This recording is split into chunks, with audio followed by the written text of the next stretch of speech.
Greetings and welcome back to a very special Led Zeppelin episode. Why have I got 8 copies of Led Zeppelin 3? Well, it wasn't meant to be like that. Up until 2 years ago, this was the only Led Zeppelin 3 record I had. This is a 1974 Australian pressing. It's still in perfect condition, eh? Sounds really, really good. Gatefold sleeve, as you all know. And the wheel is still intact.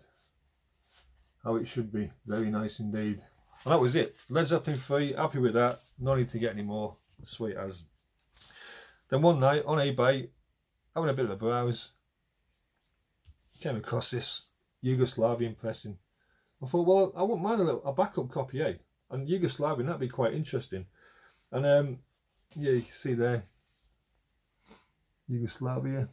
And the record itself is on Susie Records, 1975, and it actually sounds good, eh? There's nothing wrong with it. It's actually a good, it's like in mint condition and it's perfect. So there you go, Yugoslavian pressing of Led Zeppelin 3, and that was it. I've got 2 copies now, no need to get any more. A few months later, goes to a record fair, looks in this box for $10, Led Zeppelin 3 picture disc. I was like, what the hell? And no one in the right mind would just leave it there, eh? They just grab it, even though you've got it like so many times. And it's interesting because it's Spanish. It's a Spanish pressing. See all the songs there in Spanish. So I couldn't leave that in the box, could I? Even if, yeah, you couldn't do it. You had to get it. So that was an accident too. Led Zeppelin 3 on picture disc. Anyway, what's next? Then, probably about 3 or 4 months ago, I was on eBay and someone had put all these Led Zeppelin 3 coloured vinyls on there. And they were like made in Tel Aviv in Israel. And I thought, I wouldn't mind one of those. They look really good, the colours on them. There's a red one in particular. I thought, freaking that looked pretty good in my collection, eh? Anyway, with the time zone difference over here in Perth to the rest of the world, and whatever, even off the eastern states, by the time it finished, I would have been asleep in bed. So I thought, as an insurance policy, I'll just stick a bid in on all 3. Yeah, did that. And what happens? You wake up in the morning and freaking won all 3 of them. I'm like, oh my God, how many times does that happen? Most of the time you lose, you miss out, and you don't get any. If I just put in for 1, I probably wouldn't have got it, but I put in for all 3, and yeah, now I've got 3 copies of Led Zeppelin 3 on coloured vinyl. So there you go. The first one was on like a murky looking violet, muddy sort of colour. I mean, they look pretty cool. They've got like little black splatters through there, which is quite interesting. The second one was a blue one. Same thing, you got a few black splatters through there. But the favourite one was the one I actually was going for in the first place, and that was the red one. So that was pretty cool, eh? I mean, I must admit, they look pretty good, but I didn't really want 3 of them, but I've got them now. I mean, I can always, yeah, swap them with mates or whatever, if I decide to. Anyway, then it never ends, eh? It never ends. They go and have to bring out reissues, don't they? Remastered by Jimmy Page. So what did I do? I went and bought all 4 of them. But what attracted me to the reissues remastered by Jimmy Page was the actual alternative artwork. You got the original cover on each one, then you got an alternative take on it, which I thought these looked pretty good, eh? And you got, this one's actually got 2 LPs in it. You got the first LP contains the original album, and the second LP it's just got like different mixes, like Immigrant Song. Then you got Friends, it's a track with no vocals. Celebration Day, alternative mix. Then you got a song called Bathroom Sound, which is basically a track with no vocals. And it's just all different rough mixes. So I'm not opened any of these yet. These are still sealed. I'm just waiting to put a new stylus on the old turntable, then we'll give it a whirl, eh? But yeah, very impressive. I did a good job of these. So there you go.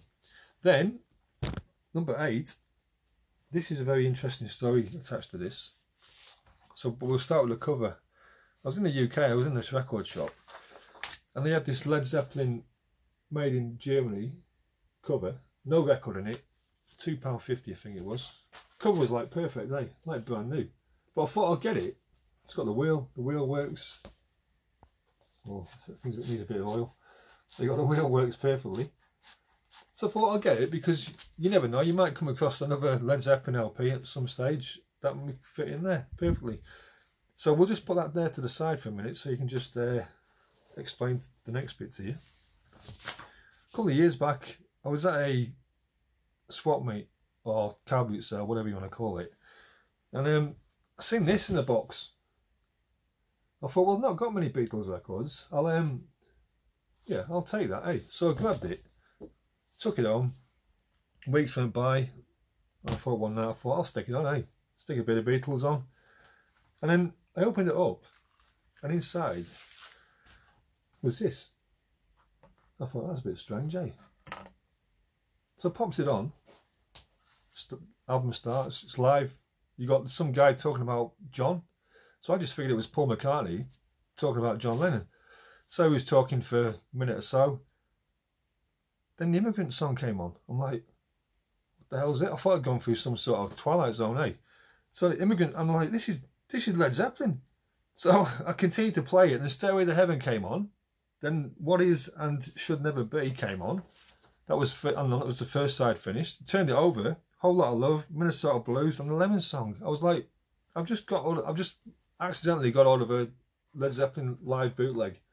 So I got the runoff, and in the runoff was HHSTH1, and obviously HHSTH2 on the reverse side. And I did a bit of research, went on to the Led Zeppelin bootleg site, and a guy reckons it was recorded 71, I think he said it was. I couldn't believe it, eh? Records have a destiny of their own, eh? That just came across my path. I wasn't even looking for it, eh? Inside a Beatles cover, which is now housed in a empty cover that I bought from the UK. So it all ends up, the stars have aligned, eh? Anyway, that's me Led Zeppelin 3. Why the hell have I got 8 copies? Well, now you know. Take it easy, have a good day. See you later.